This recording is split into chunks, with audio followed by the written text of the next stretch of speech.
देश में 80% जो व्यापार छोटे छोटे दुकानदार गली मोहल्लों में कर रहे हैं वे सब बंद हो जाएंगे और बेरोजगारी अपनी चरम सीमा पर पहुंच जाएगी। तो अधिकतर व्यापार कुछ गिने चुने लोगों के हाथों में चला जाएगा। क्या अमेज़न, फ्लिपकार्ट या स्नैपडील ये रिश्ते नाते, प्यार, अपनापन दे पाएंगे? दोस्तों, एक बार मैं अपने ताऊ जी के साथ एक बैंक में गया क्योंकि उन्हें कुछ पैसा ट्रांसफर करवाना था। ये स्टेट बैंक था, एक छोटे से कस्बे में और छोटे से इलाके के अंदर।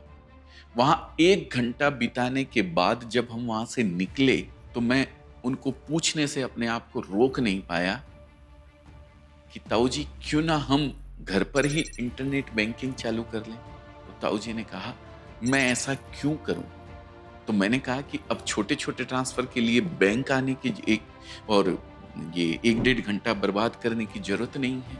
आप जब चाहे घर बैठे अपनी ऑनलाइन शॉपिंग कर सकते हैं। हर चीज बहुत आसान हो जाएगी। मैं बहुत उत्सुक था, एक्साइटेड था उनको नेट बैंकिंग के बारे में और दुनिया के बारे में बताने के लिए। इस पर उन्होंने पूछा, अगर मैं ऐसा करता हूं तो क्या मुझे घर से बाहर निकलने की जरूरत नहीं पड़ेगी? मुझे बैंक जाने की जरूरत भी नहीं पड़ेगी? मैंने एक्साइटमेंट में कहा, हाँ, आपको कहीं जाने की जरूरत नहीं पड़ेगी और आपको किराने का सामान भी घर बैठे ही डिलीवरी हो जाएगा। अमेज़न, फ्लिपकार्ट, स्नैपडील, सब कुछ घर पे ही डिलीवरी हो जाएगा। उन्होंने इस बात पे जो जवाब मुझे दिया उसने मेरी बोलती बंद कर दी। उन्होंने कहा, आज सुबह जब मैं इस बैंक में आया, मैं अपने 4 मित्रों से मिला और मैंने उन जो वहां के कर्मचारी थे उनसे बातें की जो मुझे जानते हैं, हमेशा मेरे से रूबरू होते हैं। मेरे बच्चे दूसरे शहर में नौकरी करते हैं और कभी कभार ही मुझसे मिलने आते हैं, पर आज ये वो लोग हैं जिनका साथ मुझे चाहिए। मैं अपने आप को तैयार करके बैंक में आना पसंद करता हूँ।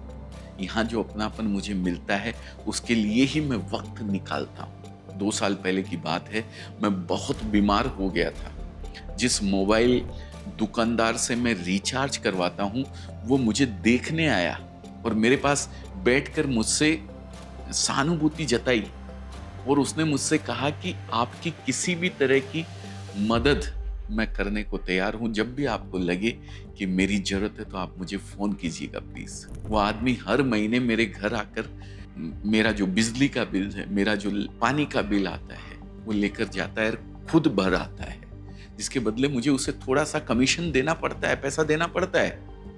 और उस आदमी की कमाई का वही जरिया है और उसे खुद को रिटायरमेंट के बाद व्यस्त रखने का तरीका भी, क्योंकि उसके पास और कोई काम नहीं है। कुछ दिन पहले मॉर्निंग वॉक करते वक्त अचानक मेरी वाइफ गिर गई थी। ताऊ जी ने मुझे ऐसा कहा। मेरे किराने वाले दुकानदार की नजर जैसे ही उस पर गई, उसने तुरंत अपनी कार में डालकर उनको घर तक पहुंचाया, क्योंकि वो जानता था कि वो कहाँ रहती थी। अगर सारी चीजें ऑनलाइन ही हो गई तो मानवता, अपनापन, रिश्ते नाते सब खत्म नहीं हो जाएंगे? मैं हर वस्तु अपने घर पर ही क्यों मंगवाऊं? मैं अपने आप को सिर्फ अपने कंप्यूटर से ही बात करने में क्यों रोक के रखूं? क्यों उसी के ऊपर अपने आप को झोंक दूं? मैं उन लोगों को जानना चाहता हूं जिनके साथ मेरा लेन देन का व्यवहार है, जो कि मेरी जिंदगी में सिर्फ दुकानदार नहीं है।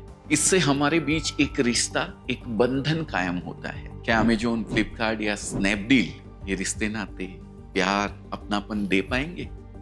तुम तो उनके सेठ को जानते तक नहीं हो कि फ्लिपकार्ट का सेठ कौन है, अमेज़न का सेठ कौन है। फिर उन्होंने एक बड़े पते की बात कही जो मुझे सोचने पर मजबूर कर दिया उसने।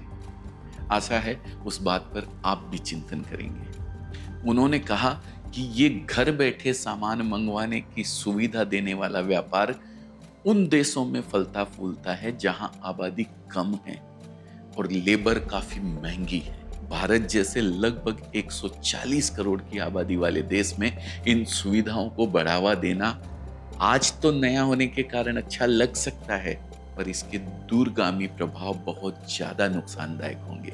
देश में 80% जो व्यापार छोटे छोटे दुकानदार गली मोहल्लों में कर रहे हैं वे सब बंद हो जाएंगे और बेरोजगारी अपनी चरम सीमा पर पहुंच जाएगी। तो अधिकतर व्यापार कुछ गिने चुने लोगों के हाथों में चला जाएगा। हमारी आदतें खराब और शरीर इतना आलसी हो जाएगा कि बाहर जाकर कुछ खरीदने का मन ही नहीं करेगा। दोस्तों, मैं आज तक उनको क्या जवाब दूं ये समझ में नहीं आया है। क्या आपके पास इसका जवाब है? कमेंट करके जरूर बताइए।